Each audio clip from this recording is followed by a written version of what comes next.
las 9 en punto de la mañana en este viernes 28 de enero 2022. Es el momento de continuar esta ronda de comentarios de este equipo de comunicadores del gobierno de la mañana y es el momento de escuchar a Rosendo Tavares Villalobos. Gracias, José Luis Mendoza. El saludo, el abrazo para don Álvaro Arbelo, el saludo para don Bienvenido Rodríguez Durán, para don Bienvenido Rodríguez León, para doña Isabel Rodríguez, el saludo para todo el equipo del gobierno de la mañana, la Z101, el saludo para todo el país. Me escribe alguien por acá. El país de aquí y el país de allá. Que cuando Rosendo viene encorbatado es que viene duro. Que cuidado. Que va, esto es para hacer un poco de bulto. Ahorita más tarde. Se comunicó esta madrugada el fallecimiento, consecuencia del COVID-19, del reconocido cantante argentino Diego Verdaguer. Es la última víctima, figura de renombre internacional, que muere consecuencia del COVID. Al día de hoy, el reporte en Estados Unidos dice que 3.082 nuevas muertes reportadas por coronavirus, 3.082, la cifra más alta en muchísimo tiempo. Y a nivel mundial, otras 10.317 personas fallecieron de coronavirus. A nivel local parece un poquito más. Esto quiere decir que más del 30% de las muertes reportadas ayer en el mundo por coronavirus ocurrieron en Estados Unidos. Así es. A nivel local parecería, Rosendo, que estamos en un momento de una mejoría estadística. Ojalá que eso se mantenga. Y bueno, esperar que esa ola de Omicron, como ha pasado en otros países, en otras naciones, parecería que entre 45 y 60 días sí produce una baja. Pero está causando mucha muerte todavía. A propósito del manejo de la pandemia, el periódico el New York Times publicó un artículo ayer. Dice que, ¿por qué? Un artículo donde ellos se preguntan, el periódico el New York Times, ¿por qué todos quieren viajar a la República Dominicana? Todos quieren hacer turismo hacia República Dominicana y explica ahí lo que ha sido la estrategia de este país para que los números del turismo en este año hayan sido tan positivos y de los logros que ha alcanzado este país en materia turística. Otro reconocimiento, el New York Times esta vez. Miren, un naufragio en las costas de la Florida. 39 personas, 5 de ellas, 5 cadáveres recuperados, pero 34 permanecen desaparecidos. Una sola persona sobrevivió al naufragio, identificado como Juan Montoya, un colombiano de 22 años.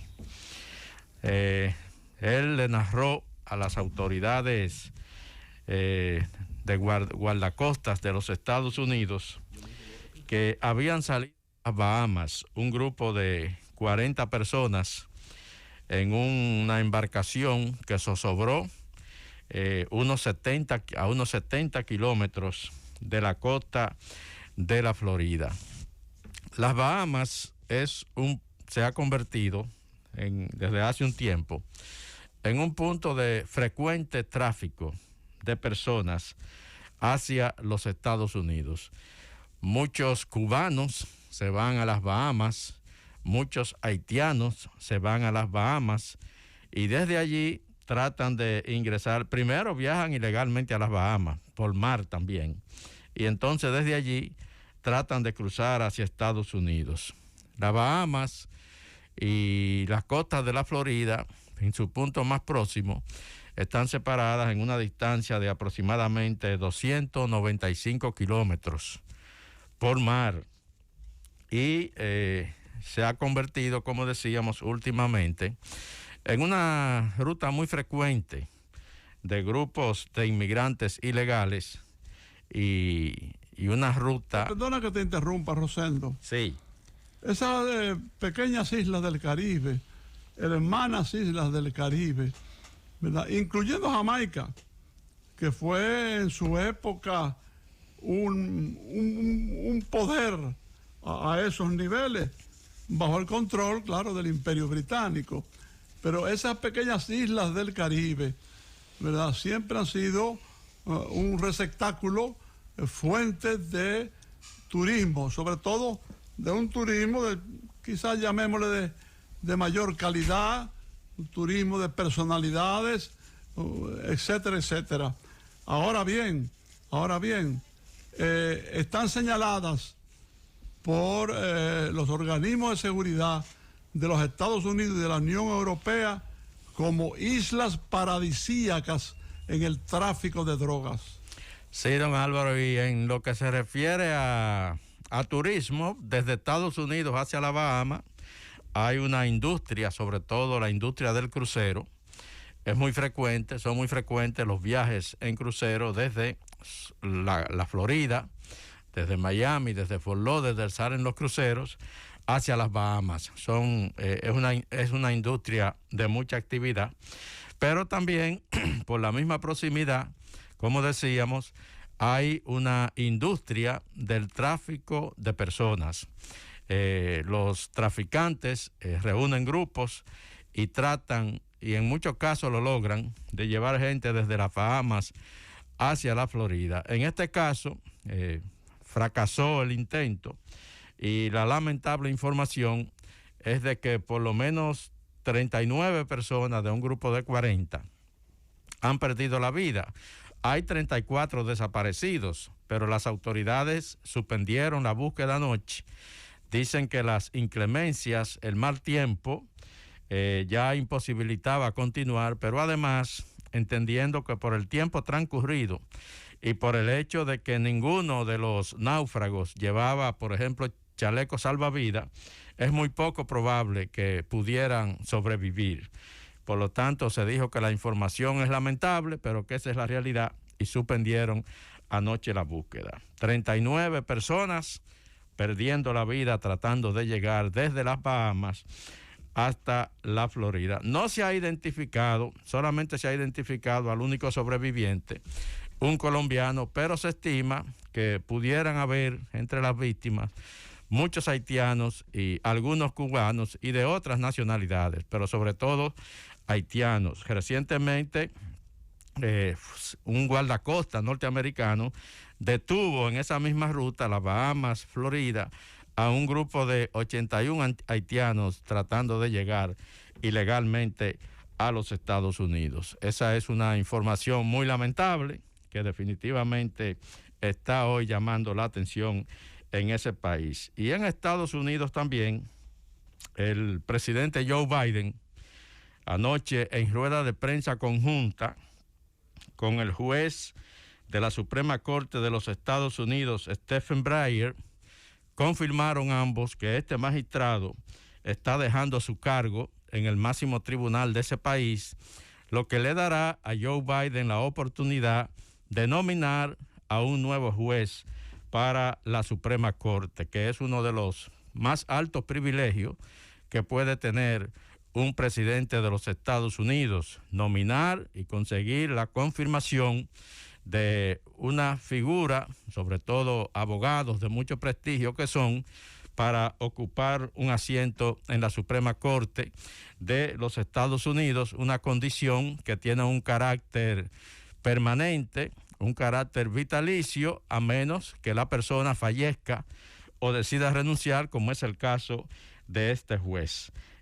Anoche ya se rumoraba que el juez Stephen Breyer había tomado la decisión de irse cuando concluya el actual círculo judicial en julio, pero anoche Biden se presentó junto a él en la Casa Blanca, confirmaron la información y ahí aprovechó Biden para decir que, dada la oportunidad, va a cumplir con un compromiso que hizo en campaña y era de que si le tocaba nominar a un nuevo juez para la Suprema Corte, su escogido sería una mujer de la raza negra. Anoche no identificó a la figura que podría nominar, pero sí ratificó que definitivamente será una afroamericana la que iría a la Suprema Corte de Estados Unidos. Esto no va a cambiar la configuración actual de la Suprema Corte en términos del balance que hay entre conservadores y liberales, que es actualmente de 6-3. 6 conservadores y 3 liberales. Los liberales, habitualmente nominados por presidentes demócratas, el que va a salir ahora, Stephen Breyer, fue nominado por el presidente Bill Clinton, y los conservadores nominados habitualmente por presidentes republicanos. No va a cambiar la correlación de fuerza, porque el que se va es un liberal, será sustituido por una mujer, ya ha dicho Biden ya, liberal. La correlación seguirá 6-3. Ahora, ¿qué es lo que significa esto? Si el juez Stephen Breyer, que es el de mayor edad en la Corte Suprema, 83 años actualmente, no renunciara, daría la posibilidad de que en el momento en que él entonces falleciera o ya más adelante decidiera dejar el cargo, existiría la posibilidad de que para entonces el Senado de los Estados Unidos, por ejemplo, pudiera tener una mayoría republicana, como es muy posible que ocurra, de acuerdo con el escenario político actual en los Estados Unidos, es muy posible que ocurra a partir de las próximas elecciones para escoger a nuevos senadores en el mes de noviembre. Y si eso ocurriera y el juez Stephen Breyer renunciara por enfermedad o falleciera por su edad, entonces ya el que le sustituiría probablemente no sería un liberal, sino otro conservador. Y esa es la parte importante que tiene el hecho de que él renuncie ahora. Y no es una decisión, es una decisión personal, pero tanto Biden como la dirigencia demócrata había estado gestionando para que él tomara esa decisión. ¿Qué pasó? Rosendo, es que el avance de los negros, de los afroamericanos, como ustedes quieran llamarle, de los últimos años, es algo verdaderamente impresionante, de un país donde ha predominado el racismo, donde ha predominado la llamada white trash, la basura blanca, donde ha predominado el Ku Klux Klan, donde han predominado los grupos más reaccionarios, más racistas. Y entonces usted ve que en relativamente poco tiempo se produce la elección del primer presidente negro de la historia de los Estados Unidos, como el caso de Barack Obama. Y entonces ahora, por ejemplo, para no ir muy lejos, con Joe Biden va como vicepresidenta, ¿verdad? La primera mujer negra en ocupar ese cargo, ¿verdad? La doctora Harris, que ya había hecho un trabajo tremendo como senadora de la República, y así en otros lugares, a nivel de estatal, a nivel federal, etcétera, etcétera. De manera que ahora, yendo otro negro, porque ya no sería el primero, sería el segundo. El primero, un bandido, un violador, ¿verdad? Un violador, un canalla, designado allí o sometido allí su candidatura por otro bandido, Ronald Reagan. Pero el caso es que quería destacar el avance de los negros en Estados Unidos en los últimos años. Sería la primera mujer negra en la Corte Suprema, como lo dice don Álvaro. El único negro actualmente es Clarence Thomas. Ya don Álvaro hizo la referencia, recordamos aquel polémico caso. Clarence Thomas acusado de agresión sexual por Anita Hill. Ese fue un caso muy debatido en Estados Unidos. ¿Por qué es importante, decía yo, que renuncie el juez y le dé el juez Stephen Breyer y le dé a Biden la oportunidad de sustituirlo? Bueno, porque se va a escoger entonces a otra liberal. ¿Qué pasó en el 2020, por ejemplo, con Ruth Bader Ginsburg? Estaba muy enferma desde hacía tiempo, no salía del hospital prácticamente, pero nunca quiso renunciar. En el gobierno de Obama se trató de que ella renunciara para que Obama pudiera designar a un nuevo juez, a un liberal. Ella no renunció y finalmente en el 2020 se produjo su muerte, pero ya era presidente Donald Trump. Entonces, ¿qué hizo Donald Trump? Sustituyó a Ruth Bader Ginsburg, un ícono de la lucha por los derechos civiles en Estados Unidos y una liberal de alto rango. sustituida entonces por Amy Coney Barrett, una supraconservadora que hoy ocupa un lugar por muchísimos años porque es una mujer joven en la Corte Suprema de los Estados Unidos.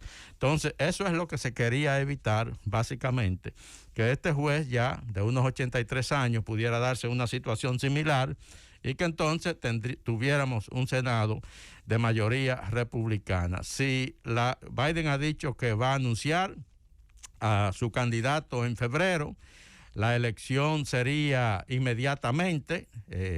El juez que renuncia cumple en julio, pero la elección para su sustitución se puede hacer antes porque ya él confirmó que se va. Entonces, ahí cuando se dé la situación en noviembre, si los republicanos que tienen ahora mismo la correlación de fuerza en el Senado es de 51-49, es prácticamente un empate. Si se produce ahora la confirmación, es totalmente posible porque en casos como ese, independientemente de que ahora mismo hay algunas divergencias entre el bloque demócrata en el Senado, en el caso de la confirmación de un juez para la Suprema Corte, lo más probable es que todo el mundo esté de acuerdo. Y con su mayoría mínima, los senadores demócratas, aunque ningún republicano apoye la designación, pueden perfectamente aprobar a un nuevo juez para la Suprema Corte de Estados Unidos. Llévatelo, Cundo.